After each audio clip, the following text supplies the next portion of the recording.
Հայաստանում հունիսի 3-ին գրանցվել է արևմտյան նեղոսի տենդ հիվանդության լաբորատոր հաստատված մեկ դեպք, որը փոխանցվում է մոծակների միջոցով։ Հիվանդությունն ունի հստակ արտահայտված սեզոնայնություն հունիսից մինչև հոկտեմբեր, իսկ կլինիկական ախտանիշներն են գլխացավը, մկանացավը, հոդացավը, ցանը, գլխապտույտները, իսկ առավել ծանր դեպքերում մենենգիտը, էնցեֆալիտը, կենտրոնական կամ ծայրամասային նյարդային համակարգի ախտահարման նշանները։ Եվրոմեդիա 24-ը թեմայի շրջանակներում զրուցել է առողջապահության իրավունք հասարակական կազմակերպության նախագահ Անուշ Պողոսյանի հետ։ Այսօր առողջապահության նախարարությունը հայտարարեց, որ հաստատվել է առաջին դեպքը արևմտյան նեղոսի տենդով վարակվելու։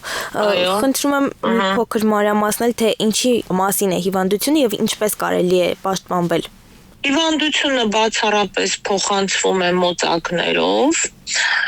մարդը մարդուն չի վարակում։ Վախենամ սխալվեմ, բայց դա Հայաստանում առաջի անգամ չի, որ հայտնաբերվում է, բայց ճիշտն ասած չեմ հասցրել դեռ նայել, բայց իմ հիշողությամբ դա եւս եղել է Հայաստանում, իմ ինֆորմացիայով տարիներ եղել են, որ հայտնաբերվել է, գուցե եւ սխալվում եմ ինչ-որ բանով, էլի, բայց ինքը 80% դեպքերում ասիմպտոմ է լինում, մնացած դեպքերում տալիս է կլինիկա։ Խնդիրը նրանում է, որ սրա պաշտպանվելու միջոցը դա այն տարածքներում, որտեղ որ մոծակները շատ են, այսինքն ճահիճներ, եթե կան, եթե տարբեր տեղերում ջրին մոտ եւ այլն, նամանավանդ դա Արարատի մարզում է հիմնականում, պետք է կատարվեն այնպիսի միջոցառումներ, որպեսզի մոծակների այդ բազմացումը, շատացումը կանխեին, որը շատ արվել է տարիներ շարունակ, այս վերջի տարիներին չեմ իմանում, չեմ տիրապետում, ուրեմն եւ դրանով ավելի ծանր հիվանդության կանխարգելում են անում, դա մալարիան է եւ նաեւ այս տենդի հետ կապված։ Պետք է բնակիչները պարզապես այնպես անեն, որ մոծակների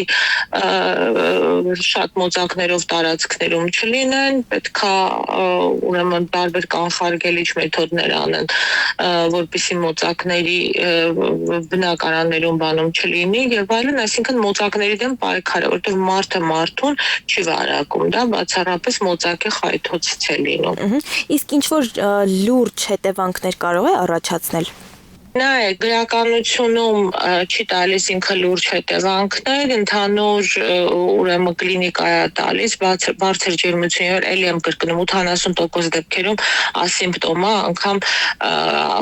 խայթված եւ վարակված բնակիչը չի էլ իմանում, որ ինքը ինչ-որ հիվանդությամբ հիվանդացավ, պարզապես այդ ժամանակ, եթե կատարվի հետազոտություն, ապա համապատասխան հակամարմինները կհայտնաբերվի արյան մեջ, սակայն դեպքերը որոշ դեպքերում լինում է կլինիկա, շատ լավ տիրապետում են բժիշկները, ամանավանդ այդ տարածաշրջանի բժիշկները, դա նոր չի Հայաստանում, եթե չեմ սխալվում, անցած տարի էլ էր հայտնաբերվել մի քանի դեպք, եթե դուք մի հատ նայեք համացանցում, կարծում եմ կգտնեք։ Այստեղ ամենակարևորը, որ դրան այտենց ահազանգել, այտենց ինչ որ բան գտանք, շատ ավելի լուրջ խնդիրներ կան Հայաստանում, շատ ավելի լուրջ ուրեմն վարակներ կան, որը որ այս պահին անտեսված է առողջապահության նախարարության կողմից, իսկ այս դեպքերում սխալ մոտեցումը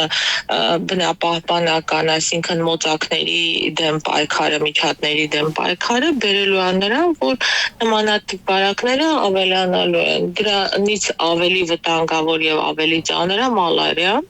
որը նորից մոծակներով է տարածում եւ այդ կանխարգելիչ մեթոդներ, միջոցառումները եթե չանեն, այդ հիվանդությունները ակտիվ կտարածվեն։ Իսկ ինչ հիվանդությունների մասին է խոսքը, որ նշեցիք տարածված են Հայաստանում։ Օրինակ, շատ խոսվում է մամուլում, ես առաջիններից էի, որ բարձրաձայնեցի, հետո գրվեց, օրինակ, Սևանի տարածաշրջանում, Ջամբարակում եւ Չկալովկայում, եւ արդեն կարծում եմ այդ տարածքից դուրս դուրս է եկել բրուցիլիոզը, որը բերում է կոնկրետ ժամանակավոր եւ որոշ դեպքերում նաեւ ցմահ հաշմանդամության առաջացմանը։ Խոսելուց հետո նոր կատարվեցին որոշակի միջոցառումներ, բայց դրանից առաջ արդեն միսը դուրս էր եկել տարածքից եւ դեռ հարցա այլ տարածաշրջաններում էպիդեմիոլոգիական ինչ ընթացք կունենա դա։ Օրինակ ամենաթարմը էլի ասեմ, որ կա